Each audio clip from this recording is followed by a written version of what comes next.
ইমানের প্রশ্নে, নীতি আদর্শের প্রশ্নে হেফাজত নেতৃবৃন্দ অতীতের কোন সরকার কোন ক্ষমতার সাথে মাথা নত করে নাই।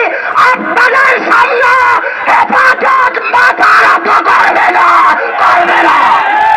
সর্বশেষ বলতে চাই, অত সময় থাকতে কেন্দ্রীয় নেতৃবৃন্দর দাবিগুলো মেনে নেন।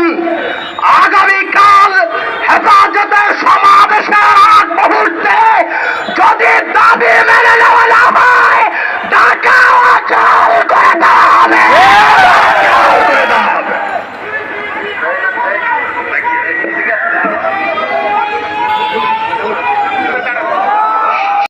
সুপ্রিয় দর্শক, পরবর্তী ভিডিও পেতে আমাদের চ্যানেলটি সাবস্ক্রাইব করে সাথেই থাকবেন।